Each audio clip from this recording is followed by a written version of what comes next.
কথায় বলে সংসার সুখের হয় রমণীর গুণে। হ্যালো এভরিওয়ান, কেমন আছেন সবাই? আশা করি সবাই অনেক ভালো আছেন। আলহামদুলিল্লাহ আমরা ভালো আছি। সকাল থেকে আজকে ব্লগটা শুরু করছি। আপনাদের ভাইয়া পাশেই চুলার পাশে বসে খাওয়া দাওয়া সেরে নিচ্ছে, কারণ আজকে শুক্রবার বাজারে যেতে হবে তাকে। আর এই ফাঁকে আমি চলে আসলাম ঘরদারি গুছাইতে। এই যে দেখেন, সপ্তাহের এই দিনটাতে একটু বেশি কাজের চাপ থাকে।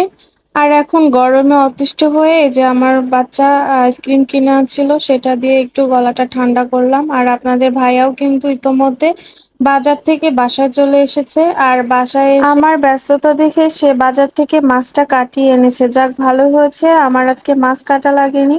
আর এই যে দেখুন, এখন পুঁইশাক কেটে এখন আমি চড়িয়ে দিচ্ছি পাশের চুলাতে। কথায় বলে মাছের রাজা রুই আর শাকের রাজা পুঁই। আমার তো পুঁই শাক অনেক বেশি ভালো লাগে। আমি তো পুঁই শাক শুধু সিদ্ধ করেও মনে হয় কাঁচা খেতে পারি। তো যাই হোক, আমার কিন্তু পুঁই শাক রান্নাটা হয়ে গেছে। আর এই পাশের চুলাতে আমি মাছ এখন ভাজি করে নিচ্ছি। তো মাছ আমি সাধারণত ভেজে রান্না করি। আমার কাছে কাঁচা মাছটা খেতে বেশি ভালো লাগে না। আর এভাবে ভাজি করে মাছটা রান্না করলে মাছের এক্সট্রা গন্ধটাও লাগে না। তো মসলাটা এখন ভালোভাবে কষিয়ে নিচ্ছি। আর ভিতরে অনেক বেশি গরম লাগতেছিল, যার কারণে এখন বাইরে এসে একটু বাতাস খাচ্ছিলাম। তো এই হাঁসগুলো আমার শাশুড়ি মায়ের, তো সেগুলা পালে। একটা সময় আমিও এমন হাঁস পালতাম, মুরগি পালতাম, কিন্তু এখন ছেলে মেয়ে পালতে পালতেই আমার দিন শেষ হয়ে যাচ্ছে। তো যাই হোক, আবার কষানিতে ফিরে আসছি।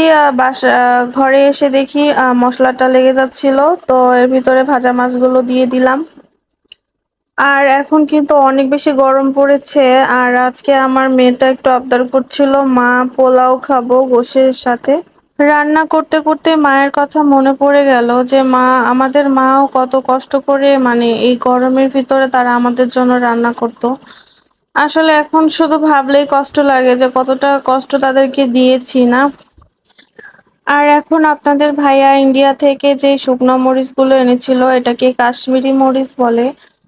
তো এই মরিচগুলো তো অত বেশি ঝাল নাই, কিন্তু এটা বেটে তরকারিতে দিলে তরকারির কালারটা অনেক বেশি সুন্দর হয়। আর এই যে এখন একটু খাসির মাংস রান্না করে নিচ্ছি।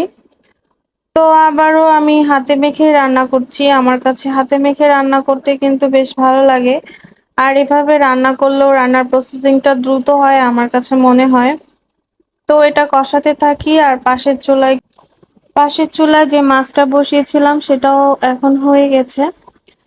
তো মাংসে আর একটু কষানোর পানি দিয়ে এটাকে ঢাকনা দিয়ে ঢেকে দিচ্ছি। আর মাছটা নামিয়ে নিলাম। দেখুন মাছটা কত সুন্দর হয়েছে, দেখতে অনেক সুন্দর লাগতেছিল, খেতেও কিন্তু অসাধারণ হয়েছিল মাশাল্লাহ।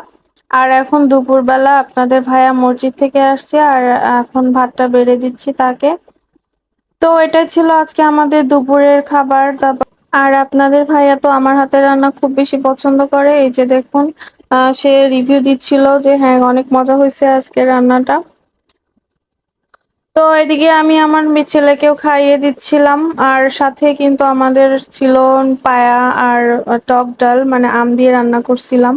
আর বিকালে ২টা কেকের অর্ডার ছিল, এই যে ভ্যানিলা আর একটা চকলেট। তো চকলেট কেকের কাজ একদমই করতে পারতেছিলাম না এই গরমে, কারণ চকলেট টপার গুলো সব ভেঙে ভেঙে যাচ্ছিল। কার কার এমন এমন প্রবলেম হচ্ছে প্লিজ কমেন্টে জানাতে পারেন।